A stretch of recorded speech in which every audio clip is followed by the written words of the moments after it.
Hello friends, నేను శరణ్యాని. ఇవాళ నీతో నాకు ఆ పని ఉంది 4వ భాగం చదువుకుందాము. రాసిన వారు మీనా ముక్తేశ్వర్ గారు. ఆకాంక్ష ఆలోచిస్తూ ఉంది. తన జీవితం ఎంత అసహ్యంగా మారిపోయింది. ఇదేనా తను సాధించాలనుకున్నది? తన తండ్రి ఉన్నంత వరకే తన తండ్రి గోపాలరావు గారి ఫోటో ముందు నిలబడింది. ఏడుస్తూ ఉంది ఆకాంక్ష. నాన్న, నా జీవితం ఏమిటి ఇలా అయ్యింది? బంగారు గిన్నెలో అన్నం తినిపించావంట చిన్నతనంలో. పెరిగాక నీ గారాబంలో ఎంతో అద్భుతంగా పెరిగిన ఈ ఆకాంక్ష ఈరోజు ఏ పరిస్థితిలో ఉందో తెలుసా? పేర్లు మార్చుకుని మగవారు వెంటపడి హోటల్కి రమ్మనే స్థాయికి దిగజారింది నాన్న అంటూ ఏడుస్తూ ఉన్నది. ఒక్కసారిగా ఆకాంక్షకు గతం గుర్తుకు వచ్చింది. ఆకాంక్ష అందానికి అందం. పుట్టినప్పుడు బంగారు ఉయ్యాలలో ఊగింది. బంగారు గిన్నెలో ఉగ్గు తిన్నది. గోపాలరావు గారి గారాల పట్టి. ఆకాంక్ష పుట్టాక గోపాలరావు గారి వ్యాపారాలు బాగా లాభాలు వచ్చి ఉన్నట్టుండి ఒక్కసారిగా మంచి పొజిషన్కి వెళ్ళిపోయారు. అక్కడి నుండి అంతా ఆకాంక్ష. అమల తన కూతురు ఆకాంక్ష వైపు చూసి మురిసిపోతూ ఉండేది. గోపాలరావు గారి రూమ్ మొత్తం కూడా ఆకాంక్ష చిన్నప్పటి నుంచి పెద్ద అయ్యే వరకు అన్ని రకాల ఫొటోస్ ఉంటాయి. ఉదయం లేవడమే కూతురి ముఖం చూడనిది లేవరు. కూతురు ఒకవేళ ఊర్లో వెళ్ళినప్పుడు కూడా ఆకాంక్ష ఫోటో వైపు చూస్తూ నవ్వుతూ మేల్కుంటారు. అమల, ఆకాంక్ష పుట్టాక మీకు ప్రపంచం మొత్తం తనే అయిపోయింది. మీరు మరీ గారాబం చేస్తున్నారు. దాని తర్వాత పుట్టిన అబ్బాయి మీద కూడా మీకు అంత ప్రేమ ఉండదు అంటూ నవ్వేది. ఇల్లు, ఈ ఆస్తులు, డబ్బులు, పరపతి, ఈ ఆనందం అన్నీ కూడా నా కూతురు లక్ష్మీదేవితో కలిసి మన ఇంట్లో అడుగు పెట్టడం వల్ల వచ్చినవి అని అది గుర్తుంచుకోవాలి. ఎవరైనా నా బంగారు తల్లిని ఒక మాట అన్నారా అంటూ నవ్వుతూ మురిసిపోయేవారు గోపాలరావు గారు. కూతురుని అంతలా ప్రేమించేవారు గోపాలరావు గారు. తమ్ముడు అన్విత్ అంటే ఆకాంక్షకు చాలా ప్రేమ. అన్విత్కి ఏం కావాలన్న తండ్రిని తానే అడిగేది ఆకాంక్ష. ఆకాంక్షకి ఇంజనీరింగ్ పూర్తయింది. హాస్టల్ నుంచి ఇంటికి ఆ రోజే వస్తుంది. ట్యాక్సీలో ఉండగా ఆకాంక్షకు ఫోన్ వచ్చింది. డాడీ అంటూ పెద్దగా అరిచింది ఆకాంక్ష. ఏమైంది? ఎందుకలా? ఏం తక్కువ మనకు? అర్థం కాలేదు డాడీ. ఆ క్షణం నుండి ఆకాంక్ష కళ్ళల్లో చీకటి ముసురుకుంది. ఇంటికి వెళ్ళేసరికి ఇంటి ముందు నిర్జీవంగా పడి ఉన్న తండ్రిని చూసి వెక్కి వెక్కి ఏడ్చింది ఆకాంక్ష. అప్పటి వరకు తన ఇంటి గేటు దగ్గర కూడా రాని బంధువులందరూ కూడా అంతా పై మెరుగులు మొత్తం అయిపోయి పెట్టాడు, అందుకే ఉరి వేసుకున్నాడని చాలా తేలిగ్గా చెప్పుకుంటే బాధతో అల్లాడిపోయింది ఆకాంక్ష. తండ్రి అంటే ప్రాణం, మరొక లోకం తెలియదు ఆమెకు. తన ఇల్లు, తన కుటుంబం తప్పితే మరెవరితోనూ అంత స్నేహం కూడా చేయలేదు ఆకాంక్ష.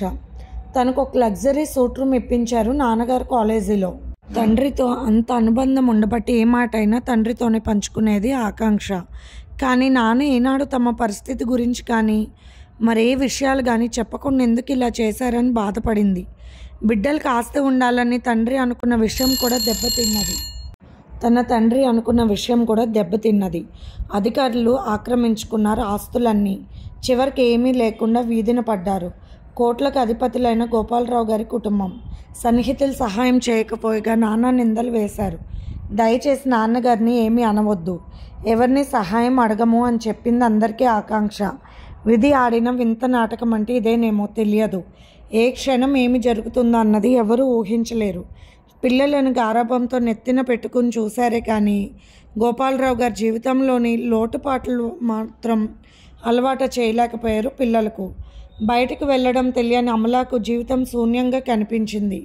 నిజంగా ఆలోచించుకోవాల్సిన విషయాలు చాలా ఉన్నాయి. ఏ విషయమైనా భార్య బిడ్డలతో పంచుకోవాలి ఇంటి యజమాని. తనంత అయిన పిల్లలతో తన విషయాలను పంచుకుంటే ఈనాడు ఇంతటి తెలియని కష్టం రాకపోయేది. అసలు ఆస్తులను ఎందుకు పోగొట్టుకున్నాము, ఎలా జరిగింది, ఎవరు అన్న విషయాలు ఏవి తెలియకపోవడం గోపాలరావు గారి కుటుంబానికి పెద్ద దెబ్బగా మారింది. అలవాటు ఉంటే బయటకు వెళ్ళి ఒక పని అడగవచ్చు, ఏదీ తెలియదు. ఆకాంక్ష ఉద్యోగాల వేటలో పడింది. ఎన్నో తిరిగింది, ఎవరూ ఉద్యోగం ఇవ్వలేదు. కొన్ని చోట్ల ఒక రాత్రికి వస్తావా, డబ్బులు ఇస్తాము అవసరానికి అన్నారు. అందులో కొందరు తెలిసిన వాళ్ళు కూడా ఉన్నారు.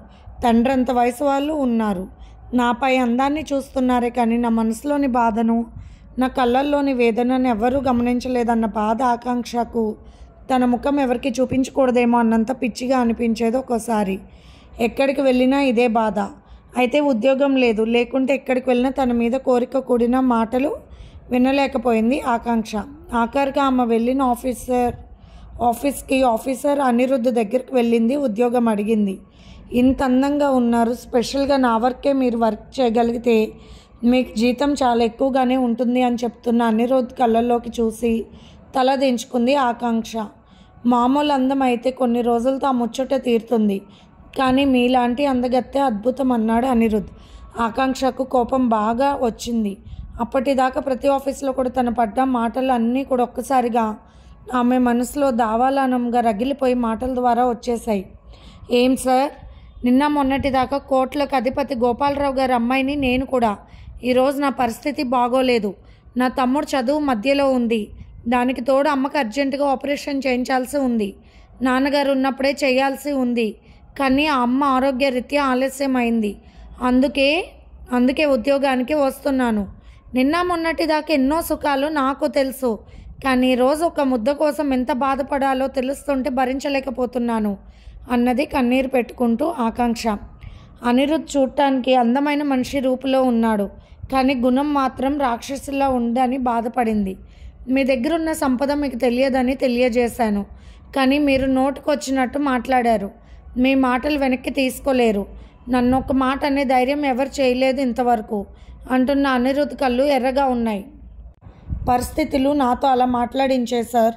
నేను ఇంటర్వ్యూలకు వెళ్ళిన ఆఫీసులో చాలా వరకు ఇలాగే మాట్లాడడం నాకు బాధ కలిగించింది సార్. అందుకే ఇలా మాట్లాడాను. అవసరం ఉండి వెళ్తే ఇలా ఉంటుంది పరిస్థితి అని అర్థమవుతుంది. క్షమించండి అన్నది ఆకాంక్ష.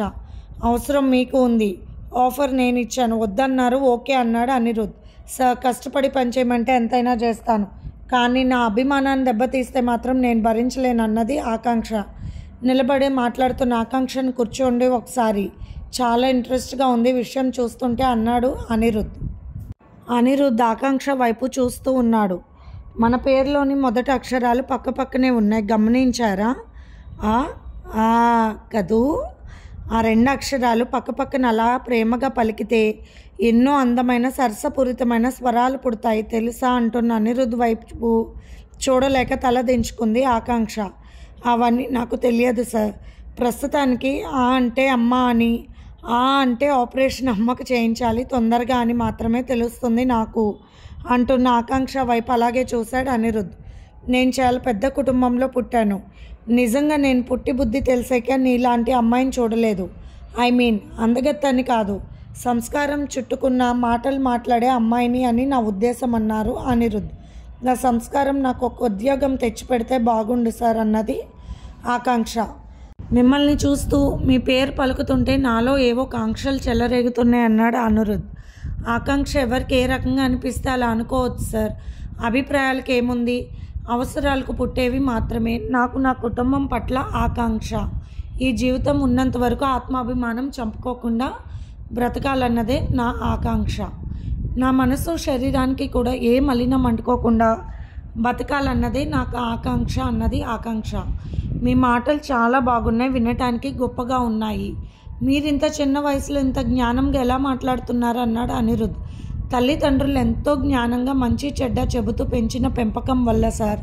జ్ఞానం మంచి సంస్కారం కలిసిన తల్లిదండ్రులను పుట్టిన దాన్ని నేను.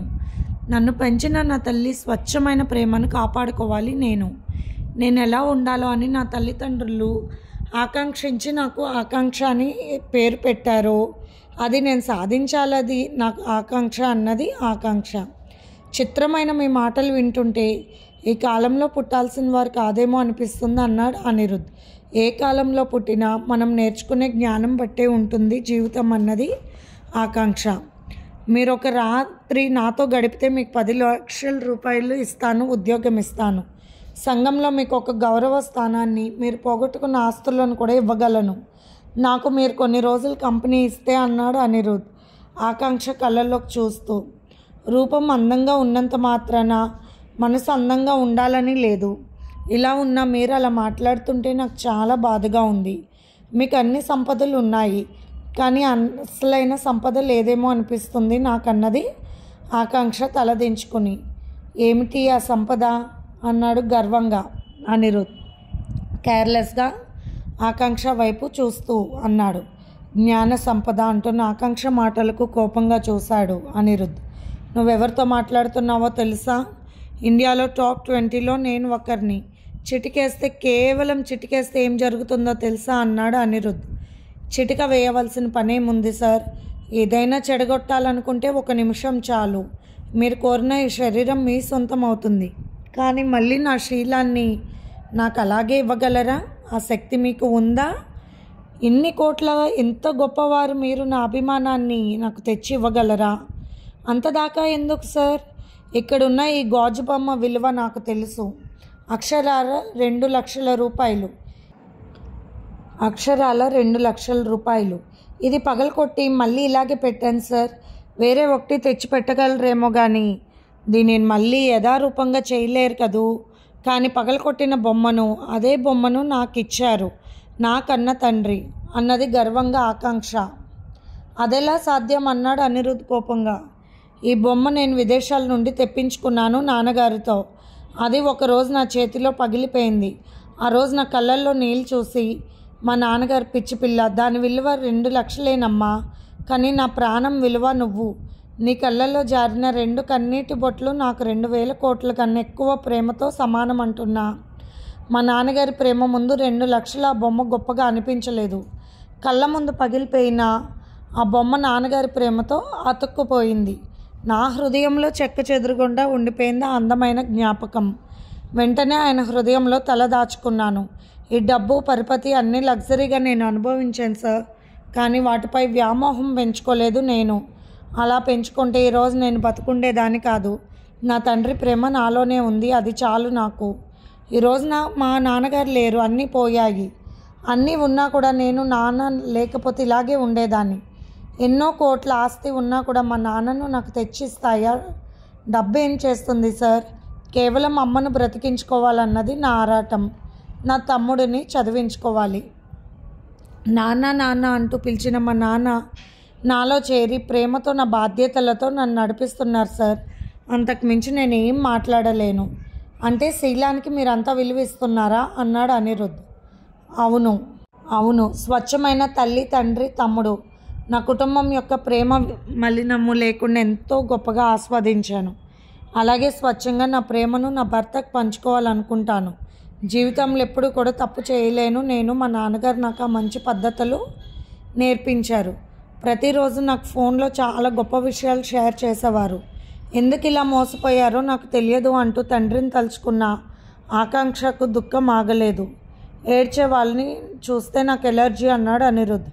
అవును, ఏడుస్తున్న వ్యక్తి గుండెల్లో ఉన్న బాధను గ్రహించలేని ప్రతి వారికి వాళ్ళని చూస్తే అసహ్యంగా ఉంటుంది. కానీ ఆ కన్నీళ్లతో తమ మనసులో కరుడు కట్టి ఉన్న అహంకారాన్ని, స్వార్థాన్ని శుభ్రం చేసుకుంటే అప్పుడు ఆ కన్నీటి విలువ ఏడ్చేవారి బాధ అర్థమవుతుంది సార్. జ్ఞాన నేత్రాలతో చూసి తీరాలి, అప్పుడే ఆ కన్నీటి విలువ తెలుస్తుంది అంటున్న ఆకాంక్ష కళ్ళల్లో నీరు ఇంకిపోయింది.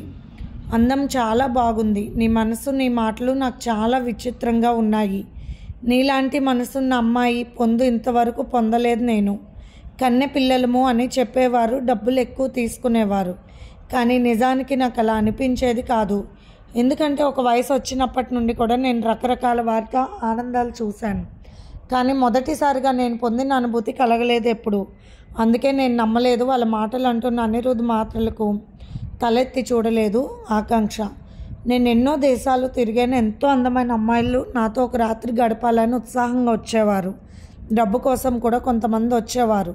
శరీరానికి, శీలానికి ఇంత విలువ ఇస్తున్నారంటే నాకు ఆశ్చర్యంగా ఉంది అంటున్న అనిరుద్ వైపు ఆశ్చర్యంగా చూసింది ఆకాంక్ష. తల్లి, తండ్రి, అక్క, చెల్లి, కుటుంబ సభ్యులను ఒకసారి గుర్తు చేసుకుని ఆలోచించాను సార్. వయసు వచ్చాక అనుభవించిన అనుభవాలతో కూడిన అమ్మాయిల గుర్తులను తీసి పక్కన పెట్టండి అన్నది ఆకాంక్ష. నా కుటుంబం అంటూ ఒక నవ్వు నవ్వాడు అనిరుద్. వెళ్ళి వస్తాను సార్ అంటూ పైకి లేచింది ఆకాంక్ష. వెళ్తున్న ఆకాంక్ష వైపు అలాగే చూశాడు అనిరుద్. ఆడది అంటే సుఖం అని తెలుసు. ఆ సుఖం కోసం తను ఎంతో డబ్బు ఖర్చు పెట్టేవాడు. కానీ ఈ అమ్మాయి టోటల్ డిఫరెంట్. ఈ అమ్మాయి శీలానికి ఇచ్చే విలువ అని ఆశ్చర్యంగా ఆలోచిస్తూ ఇంటికి వెళ్ళిన అనిరుద్ధ్కి తల్లి గదిలో నుండి మాటలు వినిపిస్తున్నాయి. తన రూమ్లోకి వెళ్ళి వేగంగా డోర్ తలుపులు వేసుకున్నాడు. కోట్లకు అధిపతి విక్రమ్ గారికి ఒక్కగానొక్క కొడుకుగా పుట్టాడు అనిరుద్. అతను పుట్టినప్పటి నుంచి ఆయాల దగ్గర పెరిగాడు. కొందరు ఆయాలు వెక్కిలి వేషాలు వేసేవారు. చిన్నతనం నుండి తను ఒక రకంగా లైంగికంగా బాధింపబడ్డాడు. కొందరు ఆయాలతో కోట్లాస్తుంది కానీ తనను పట్టించుకునేవారు లేరు. డాడీ ఎప్పుడు బిజినెస్, డబ్బు కోరిన అమ్మాయిలతో, హీరోయిన్స్తో గడుపుతూ ఎప్పుడో ఒకసారి ఇంటికి వస్తూ ఉండేవారు. మమ్మీ ఎప్పుడు ఎవరో ఒకరు బాయ్ ఫ్రెండ్స్ తన చిన్నతనంలో చూసి అసహ్యించుకునేవాడు. తన కళ్ళు ముందు ఎక్కువగా చూడకూడని దృశ్యాలు చూసేవాడు. Sex sex sex. మనిషి జీవితం ఇంతేనా అనుకున్నా కూడా అతనికి జవాబు దొరకలేదు. అతను డబ్బు కోసం అందరూ అనిరుద్ని ఎప్పుడు పొగుడుతూ ఉండేవారు. చిన్నప్పుడే ఆయాలు చేసే జుగుప్సకరమైన పనులకు, తనతో వారు చేయించుకున్న అసహ్యమైన విషయాలకు కాస్త వయసు వచ్చాక రోత కలిగించేవి గుర్తుకు వస్తే. ఆడది అంటే కోరిక, ఆడది అంటే కామం, ఆడది అంటే అవసరం, అందుకే ఇక ఎందుకు పనికిరాదు అంటూ అనిరుద్ దృష్టిలో ఒక భయంకరమైన అభిప్రాయం వచ్చింది. తండ్రి ఇష్టం వచ్చినట్టు డబ్బు సంపాదించేవాడు. బిజినెస్లో 10 కోట్లు పెడితే 100 కోట్లు వచ్చి పడేవి. ఆయన లక్కీ హ్యాండ్ అని పేరే కానీ ఆయనకు ఉన్న లక్కీ ఏమిటో తెలియదు. ఒక్కోసారి తన తండ్రి అయినా కొడదా అన్న ఆయన కాదా అన్న అనుమానం ఏర్పడిన రోజులు కూడా ఉన్నాయి. భార్య విషయం కూడా ఏది పట్టించుకోరు. తన విచ్చలవిడితనం తనకు, అలాగే ఆమెను ఏమీ అనేవాడు కాదు. ఒక్కోసారి అతి భయంకరమైనవి చూడాల్సి వచ్చేది. పక్క గదిలో ఒక అమ్మాయితో ఉంటూ డాడీ మరొక గదిలో వేరొకరితో, మమ్మీతో హ్యాపీగా ఉండేవాళ్ళు. వాళ్ళ వరకు కోపం తన్నుకొచ్చేది తనకు. అవును, తను కూడా అదే చేయాలనుకునేవాడు. మొట్టమొదటిసారిగా ఇష్టం లేకుండా, తప్పుగా అనుకోకుండా ఇంట్లో పనిచేసే అమ్మాయిని అనుభవించాడు. చాలా ఆనందం కలిగింది. అంతే, ఇంకా ఆనందం కోసం అందుకే అందరూ ఇలా ఉన్నారు అనుకున్నాడు అనిరుద్. ఆ విషయం తెలిసిన అనిరుద్ తల్లి, ఛీ, పని మనిషితో ఏమిటా పనులు, నీకు తగ్గవారిని నువ్వు ఎంచుకోవచ్చు ఇలాంటి విషయాల్లో అంటూ మేలు రకం ఆరోగ్య విషయాలు అని ప్రస్తావించారు తప్ప తను చేసింది తప్పు అని ఆమె అనలేదు. ఆ పని మనిషిని వెంటనే అక్కడి నుంచి వేరొక చోటకి పంపించేసింది.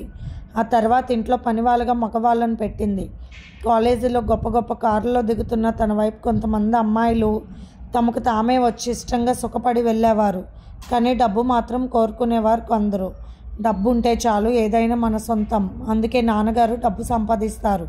ఆ డబ్బు వల్లే అమ్మ కూడా తన ఇష్టం వచ్చినట్టు అందానికి, సుఖానికి ఎన్నో లక్షలు, ఒక్కోసారి కోట్లు కూడా ఖర్చు పెడతారు. మమ్మీ అంటూ ఏనాడు ప్రేమగా అమ్మ దగ్గరికి వెళ్ళింది లేదు. డాడీ అంటూ నాన్న దగ్గరికి చేరింది లేదు. అన్ని కోట్లు సంపాదించిన బంధుమిత్రులు ఎవ్వరు లేరు. ఒక రకంగా చెప్పాలంటే నాన్నగారు రానివ్వరు, అమ్మకి ఇష్టం ఉండదు. అవును, నాగరికత ప్రపంచం, తాము ఉంటున్న ఫ్రీడమ్ అందరికీ తెలియకూడదు. మరి చాలామంది ది బెస్ట్ కపుల్ అంటూ ఎన్నోసార్లు డాడీకి, మమ్మీకి అవార్డులు కూడా ఇచ్చారు. అక్కడి నుంచి కోపంగా లేచి వెళ్ళిపోయేవాడు తను. ఈరోజు ఆకాంక్ష అనే అమ్మాయి మాట్లాడిన మాటలు అనిరుద్ గుండెల్లో స్వచ్ఛమైన బాణాలు గుచ్చాయి. ఇలా కూడా ఉంటారా అని మొదటిసారిగా అనుకున్నాడు అనిరుద్. లేదు, నేను నమ్మలేను. ఖచ్చితంగా రేపు నా దగ్గరకు వస్తుంది ఆ అమ్మాయి. నేనే రప్పిస్తాను. నాతో తప్పక సుఖపడి డబ్బు తీసుకుంటుంది. నాకు తెలుసు అనుకుని అక్కడున్న అమ్మాయి బొమ్మ ముఖానికి బాల్ వేసి కొట్టాడు కోపంగా అనిరుద్. ఆకాంక్ష, నువ్వెంతో గొప్పదానివో నేనే తెలుసుకుంటానని అక్కడున్న హాట్ డ్రింక్ బాటిల్ మొత్తం ఖాళీ చేసి పడుకున్నాడు అనిరుద్. ఆకాంక్ష ఆలోచనలో పడింది. అవకాశాన్ని అలసగా తీసుకుని ప్రతి ఒక్కరు తన శరీరాన్ని ఆకాంక్షిస్తున్నారు, లేకపోతే విచక్షణ లేకుండా పొమ్మంటున్నారు. ఈ పరిస్థితిని ఎలా గట్టెక్కాలి? అమ్మకు అర్జెంటుగా ఆపరేషన్ చేయించాలి, తమ్ముడికి ఫీజులు కట్టాలి. ఏమైంది నాన్న? ఒక్కసారిగా ఏమీ చెప్పకుండా అలా ఎందుకు వెళ్ళిపోయావు? ఇంతటి మూర్ఖులు ఉన్నారు ఈ ప్రపంచంలో, నాకు ఇంతవరకు తెలియదు. నువ్వై నిలిచావు నాన్న, నాకు అందుకే తెలుసుకునే అవకాశం లేదు. నువ్వు అండగా ఉండగా నాకేమీ తెలియదు నాన్న. ఈ లోకం అంతా అందమైనది అనిపించింది. ఎక్కడ ఇలా ఉంటారా? అమ్మా నాన్నల ప్రేమను చూసి భార్యాభర్త అనురాగం ఇంత గొప్పగా ఉంటుందని తెలుసుకున్నాను నాన్న. కానీ బయట ఎలా ఉన్నారో తెలుసా? ఎక్కడున్నావు నాన్న? నీకు చెప్పుకోవాలి, నా మనసులో బాధని అనిపిస్తుంది. నీ గుండెల్లో తలదాచుకుని ఏడవాలనిపిస్తుంది నాన్న. అమ్మ దగ్గర కూడా లేకుండా లేను కదా. నా చిన్నప్పుడు ఎప్పుడు నీ పొట్టపై పడుకుని నిద్రించా. ఆ తర్వాత నీ కథలు, నీతో ఆటలు, చదువు కూడా నాకు శ్రద్ధ కలిగే వరకు నువ్వే నేర్పించావు కదా నాన్న. శ్రద్ధగా ఎంత పని ఉన్నా పిల్లలను అశ్రద్ధ చేయలేదు నువ్వు. కానీ ఇటువంటి పరిస్థితి మీకు దేవుడు లాంటి మీకు రావడం నాకు ఆశ్చర్యంగా ఉంది. ఎలా జరిగింది నాన్న ఇలా? నాన్న నాన్న అంటూ నన్ను పిలిచేవారు. ఇది ఫ్రెండ్స్ ఇవాల్టి ఎపిసోడ్. రేపు ఇంకొక ఎపిసోడ్తో మేము ముందుకు వస్తాను ఫ్రెండ్స్. అలాగే మన ఛానల్లో ప్రసారం అవుతున్న positive thoughts written by Shri Kommanapalli Ganapathirao గారివి కూడా చదివి మీ అమూల్యమైన సమీక్షలు తెలియచేయండి ఫ్రెండ్స్. మీకు కనుక స్టోరీ నచ్చితే కనుక లైక్ చేసి షేర్ చేసుకుని సబ్స్క్రైబ్ చేయండి.